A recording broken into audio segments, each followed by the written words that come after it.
Welcome back, or welcome if you're just joining us.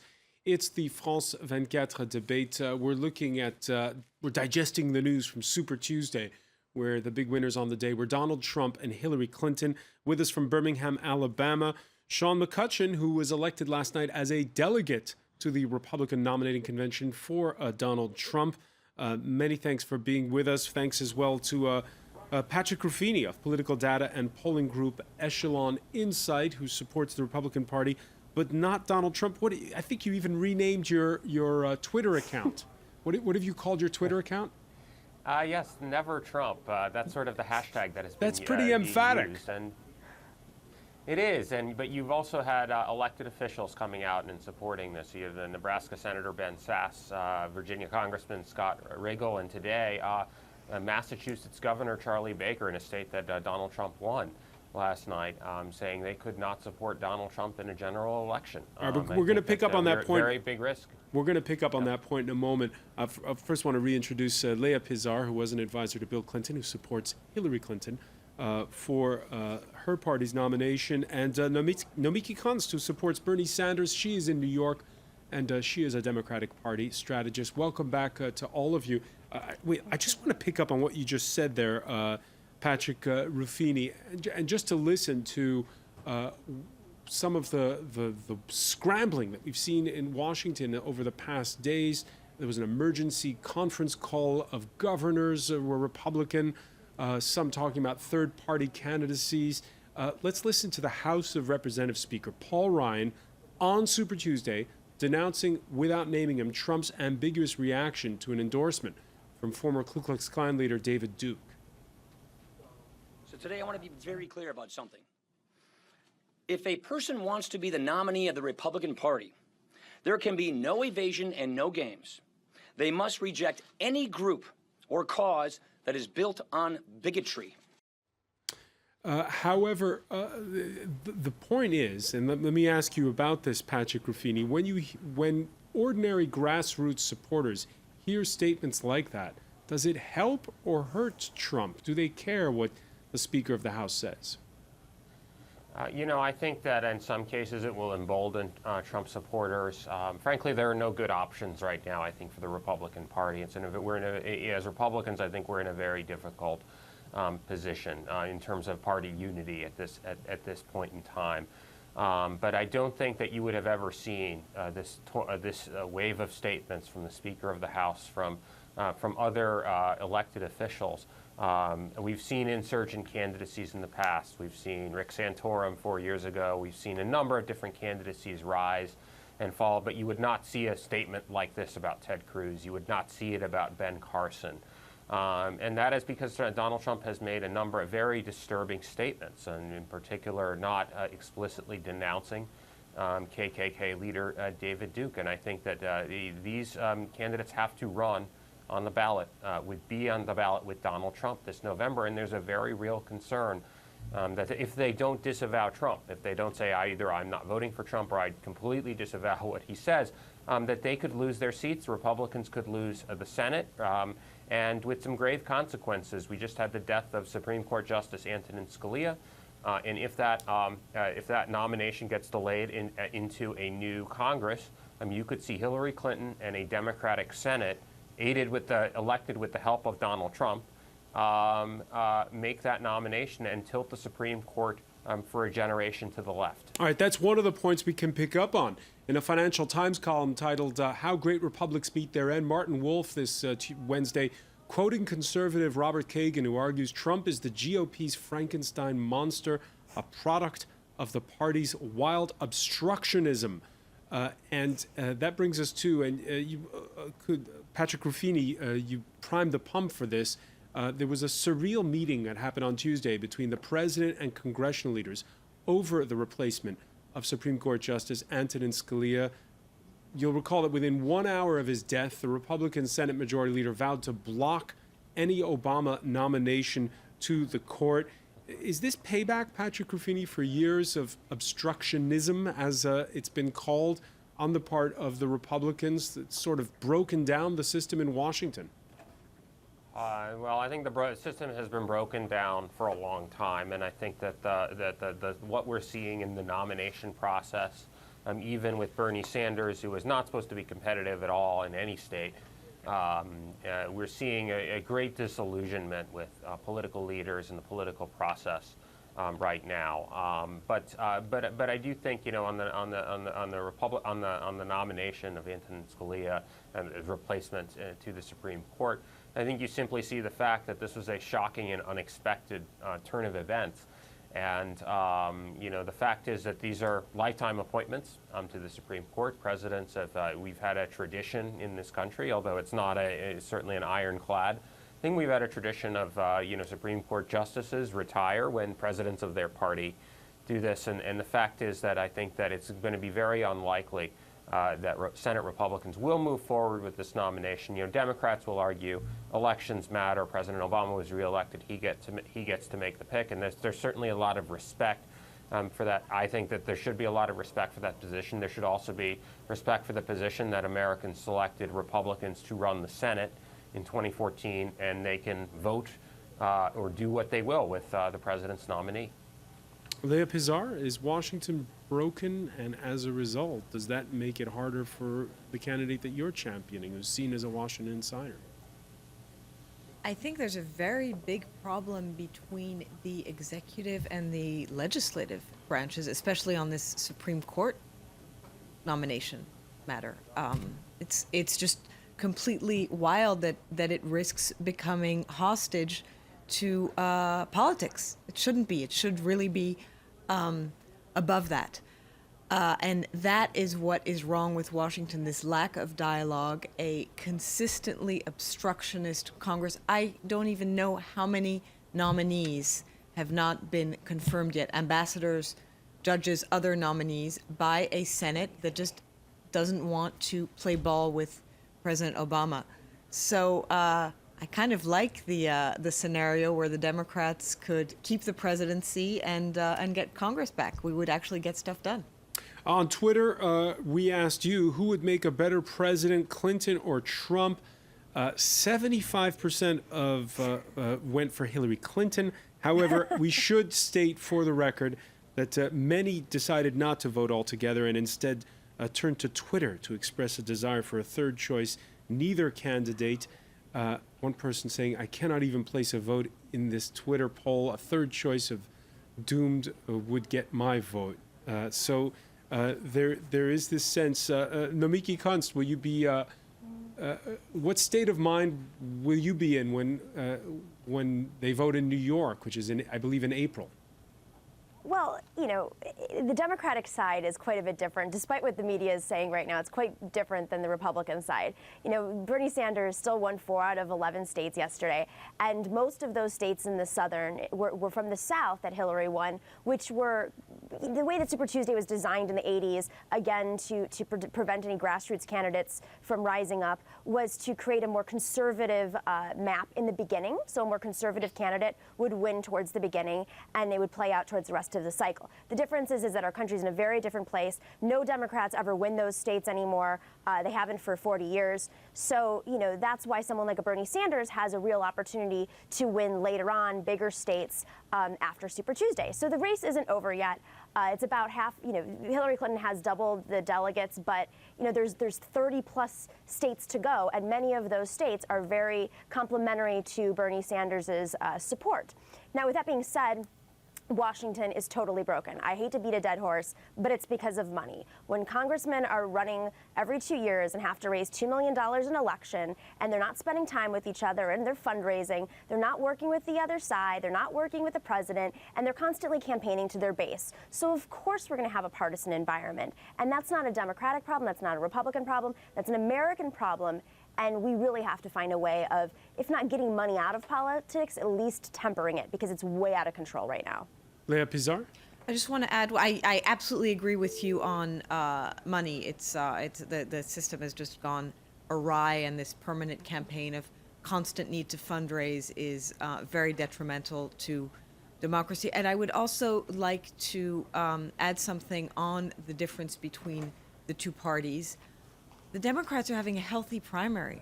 They're having a debate. I don't personally support Bernie Sanders. In New York, will vote for Hillary Clinton. But we're having a healthy debate. This is what a primary is about. It's civilized.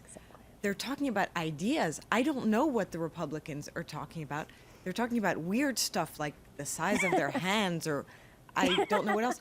There is nothing substantive going on. There's this celebrity stuff, but that's what bothers me. And I applaud the fact that Bernie Sanders is out there and that he's vocal and that ideas are being exchanged. Sean McCutcheon, do you take the point that when you see those Republican debates where they trade a lot of insults, that there's been less substance than on the Democratic side?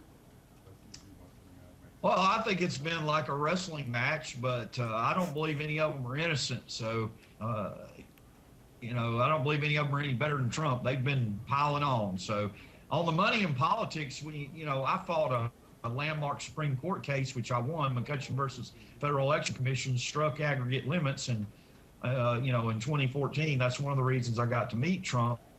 And which Scalia voted yes, yay, 5-4. But more money in politics is more free speech. More money in raising the base limits and doing away with more of the limits would cut down on the fundraising. So I'm for more money in politics. I do want to make that clear because it's my big issue, and I wrote a big op-ed about Bernie Sanders. He says, "Oh, let's get the money out of politics, but send me money so I can get my message out." Well, which is it, kind of thing. I mean, no. I'm sorry. What you're saying is ridiculous. Those are the rules of the game.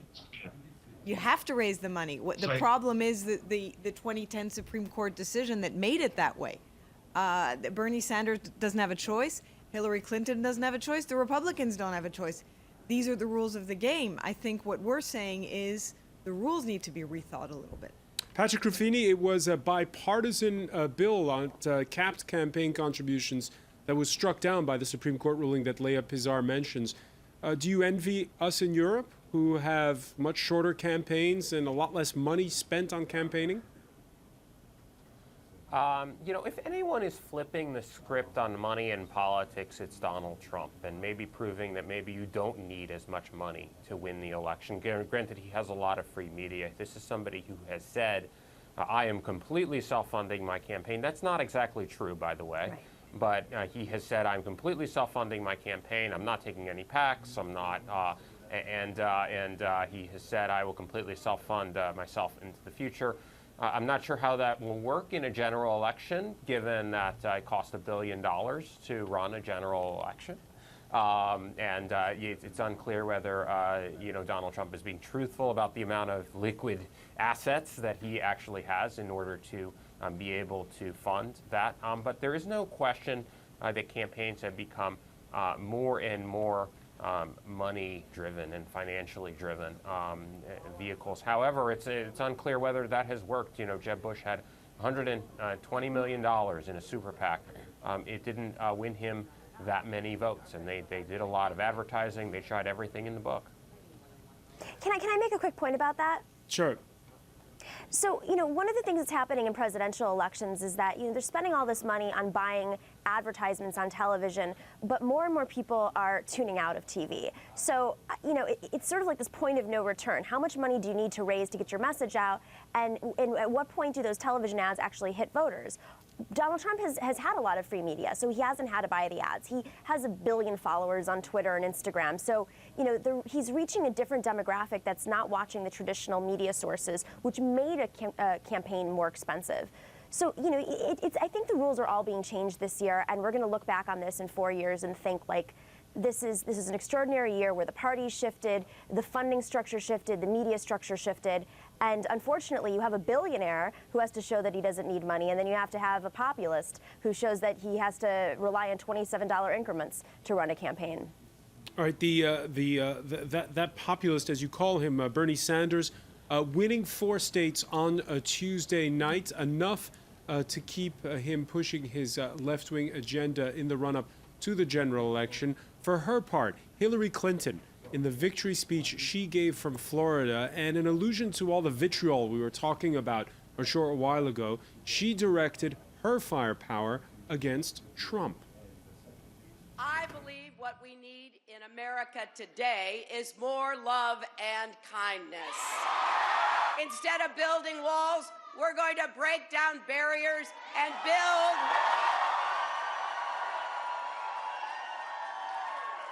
ladders of opportunity and empowerment so every American can live up to his or her potential, because then and only then can America live up to its full potential too. Leah Pizarro, from what you've seen from those Republican debates, how far will talking about love and kindness get you in a one-on-one matchup with Donald Trump?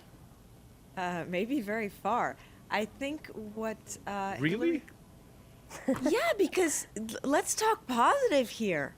I think we have to have a little hope and look toward the future, and this Trump slogan that I won't even cite, Hillary Clinton said it, America has never stopped being great. America is great. He's bashing his own country. There is such negativity in the Republican Party. And I think we do need that and a little more civility, too. Sean McCutcheon? Well, we're nearly 20 trillion in debt. All these people Who like did Hillary that? Clinton for decades. For decades, they've been taking our money and our freedom, and they haven't delivered anything but a big debt and more poverty. So that's what the people are looking at. That's why they like Trump, because they think he can turn this financial mess around. And, you know, Hillary's had her chance to do stuff. They haven't. More government has not worked in America. We want to go back to a freer Absolutely system where not true. make money. Not true. You know, The New Deal. The New Deal. I mean, 8 years ago, the New Barack Deal is Obama bankrupt. It's changed our 50 trillion economy. underwater. Who cares? Okay, you're so focused on debt that you're not paying attention to the fact that a lot of that debt is caused by not supporting our own citizens. When we have more income inequality in the past, 10 years than ever in history for the most part, the highest level of income inequality, and you have students who are going to be going into complete debt. What are they going to do when they can't find jobs and they're going to be relying on government assistance? That's going to We're jack up already the there. debt. They can't find jobs. We're not- They're living at home until they're 30. But that's why you invest in a generation. That's why you invest in your people. It's the government that's causing it. No. It's corporations, CEOs making 300 times what they were making 10 years ago and 20 years ago. Let's be real. We all know how the system works. The corporations lobby for lower taxes. They don't pay their fair share of taxes. And as a result, middle America, everyday Americans suffer the consequences. And they're taking the weight of our economy on their backs. And it's not going to survive this way. We have to protect our citizens. All right, one final question. I'll put it to you first, Sean McCutcheon. We've seen Trump shoot from the hip. It's his trademark when he speaks. How would a President Trump showing up at the Élysée Palace here in France behave? Well, Trump's been traveling the world and doing negotiations and deals for years. He's had thousands of employees. I certainly think he will act very respectable, and he's already been on that stage.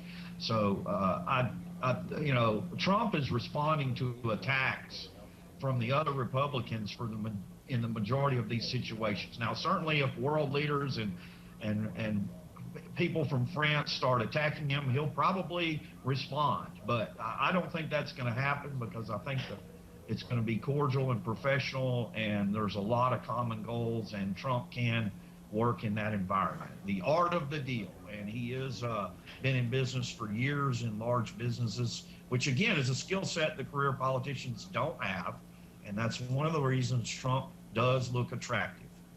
All right, we're going to leave it there. I want to thank you, Sean McCutcheon, for joining us from Birmingham, Alabama, Patrick Ruffini in Washington, Nomiki Kunst in New York, Leah Pizarro. Stay with us.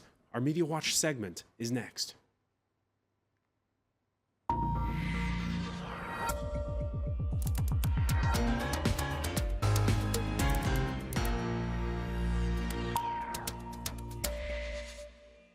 And we say hello to Emma James. Hi there. What are the reactions you've seen to Super Tuesday? Well, it's interesting because the clip that we just heard from Hillary Clinton, where she talked about love and kindness, that really seems to be something that people have reacted to. It has divided opinion, but it's what got a lot of people talking, perhaps more even than the number of wins that she secured. If we take a look on Twitter, we've got comments like this one. In this day and age, it takes true courage and heart for a politician to proclaim love and kindness as guiding principles. On the other side of the fence, I can't believe Hillary Clinton's new campaign mantra is love and kindness. Is she going to spray paint those words on the bombs that she drops? Another one here that points out that she mocked Obama for calling for hope and change back in 2008. A kind of a similar idea, really, that sort of idealistic viewpoint. Is it easier or harder for a female candidate to talk about love and kindness? First of all, it's very difficult to be a female candidate. Let's face that. No, I think it's just, it depends on who the person is and where they position themselves and how they see the world. Because if we take a look at BuzzFeed, they have a very lengthy article on their website, and they've spoken to Hillary Clinton in great detail, and it seems to be an attempt to really get behind the sort of public perception and find out what she really is about. Because as they put it, she is seen by many as calculating, lacking conviction, driven by power and ambition. And of course, these words, love and kindness, don't really fit with that whole concept.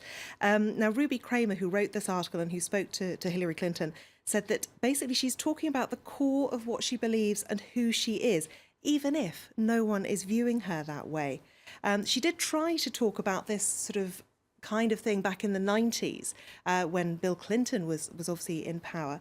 And her ideas then were dismissed as soft and gushy or meaningless and empty. Not quite sure how she's going to be viewed on this in this particular campaign. The words that we're seeing a lot about, or the one word really, when it comes to Donald Trump, is the fact that he chose to call himself a unifier. Seems to have been greeted with a degree of disbelief, you might say, because of course he is probably the most divisive political figure Yes, we heard a we've few seen chuckles ever. from certain parties in this panel. Yes, I mean, it does seem bizarre because his whole campaign has been about splitting people, pitting one group against another, one person against another, and suddenly he's decided he is the unifier. The Time magazine says he's painted himself as someone who's growing the Republican Party into a potent force that could defeat Clinton in November. Now, what he said was, I think we're going to be more inclusive, I think we're going to be more unified. Now, this Twitter user is typical of those who didn't really agree with that idea. They've used this image, you keep using that word, I don't think you know what it means. However, when you see something like Hispanics for Trump, which seems almost impossible to believe exists, but it does. There's a Twitter handle, Hispanics for Trump. Trump is not a divider. He's the unifier our country needs. He will work hard for all Americans. All right. And Trump, as you were saying, not unifying everyone. No, absolutely not. Fairly unsurprisingly. And the New York Daily News have come up with a fabulous front page, rather mocking his infamous trademark quote, "Make America Great," with the words, "Make America Migrate." So this front page is getting a lot of attention. And also it ties The Daily in... News really has it in for him. I notice every Wednesday you bring out the front page of the New York Daily News. But he's such great fodder for these kind of things. But what's interesting is that last night, as the results were coming in, there was a huge spike in the number of searches that people in the US were making for how could they move to Canada. Would you believe it actually went up 1,150% on the number of times that phrase is normally searched for? All right, and there was something else Tuesday night that caught everyone's eye, and that is that he was flanked by a man who, up until a couple of weeks ago, was running against him, New Jersey Governor Chris Christie. Yes, and the internet are being particularly cruel when it comes to Chris Christie, because as Jim Roberts puts here, Trump may have won the night, but Chris Christie won the internet. And the reason is these kind of images here, which have been shared again and again in Twitter. The sort of dead-eyed, slightly terrified stare of Chris Christie as he stood behind Donald Trump, the man he has endorsed, came as quite a surprise to a lot of people out there that he chose to do that. And the Daily Show getting on this one, there's just one question on Chris Christie's mind. What have I done? Dear God, what have I done? And it seemed almost that people started to become a little concerned for Chris Christie. The hashtag Free Chris Christie started to trend because people were saying things like, Christie looks like he's reading a hostage statement. He just gave what looked like a coerced confession. Governor Christie, blink twice if you're in trouble. And this one is probably one of my favorites. Why hasn't President Obama sent the Navy SEALs in to rescue Chris Christie already? Absolutely phenomenal images, and it really has captured the imagination. In the Washington Post, there's an article that you might expect more political analysis from the Washington Post, but this basically is just the best piece of writing I've read in quite some time. It's by Alexandra Petri, and what she says is that Chris Christie spent the entire speech screaming wordlessly. It would have been remarkable if it hadn't been so terrifying.